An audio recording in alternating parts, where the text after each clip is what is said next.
सध्या पावसाळा हा ऋतू सुरू आहे आणि पावसाला सुरुवात झाल्यावरती निसर्ग हा हिरवागार व्हायला सुरुवात होते। हिरवागार निसर्ग पाहिल्यावरती पर्यटकांचे आणि निसर्गप्रेमींची पावलं त्या निसर्गाचा आनंद घेण्यासाठी आपोआप वळू लागतात। पावसाला सुरुवात झाल्यावर धबधबे देखील प्रवाहित होतात आणि ह्या धबधब्यांचा आनंद घेण्यासाठी त्या धबधब्याखाली भिजून वर्षा पर्यटनाचा आनंद घेण्यासाठी पर्यटक त्या ठिकाणी मोठ्या प्रमाणात गर्दी करत असतात। सिंधुदुर्ग जिल्ह्यामध्ये देखील आता धबधबे प्रवाहित व्हायला सुरुवात झाली आणि पर्यटकांची पावले त्या ठिकाणी आनंद घेण्यासाठी आपोआप वळू लागले। सिंधुदुर्ग जिल्ह्यामध्ये वर्षा पर्यटनाचा हा हंगाम बहरत असल्याचं पाहायला मिळतंय। विविध भागांमधून पर्यटकांचा ओघ सध्या वाढत आहे। कोल्हापूर, गोवा, सांगली आदी ठिकाणाहून पर्यटक खास करून सावडाव धबधबा पाहण्यासाठी मोठ्या संख्येने गर्दी करतात।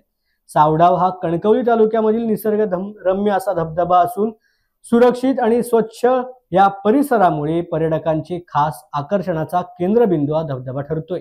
येथील धबधब्यात पोहण्याचा आणि त्याच्या खाली भिजण्याचा मनमुराद आनंद पर्यटक घेत असल्याचं पाहायला मिळतं। सावडाव ग्रामपंचायतीने पर्यटकांसाठी बैठक व्यवस्था, चेंजिंग रूम, मूलभूत सुविधा या उपलब्ध करून दिल्यामुळे त्यांचा आनंद हा अधिक सुखद झालाय। स्थानिक प्रशासनाकडून देखील स्वच्छता आणि सुरक्षिततेवरती मोठ्या प्रमाणात भर देण्यात आल्याचं पाहायला मिळते। त्यामुळे पर्यटकांनी सावडाव ह्या धबधब्यावरती मोठ्या प्रमाणात आता गर्दी केल्याचं देखील पाहायला मिळते।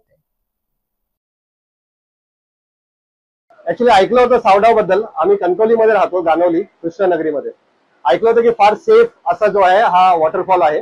आम्ही मुंबईला असतो, सुट्टीसाठी आलो होतो, तर त्यासाठी पाहायला आलो। बघितलं भरपूर सेफ आहे इथे। सगळी केलेली जी आहे योजना वगैरे व्यवस्थित सुंदर आहे, सेफ आहे, स्टेप्स उतरण्याकरिता वगैरे।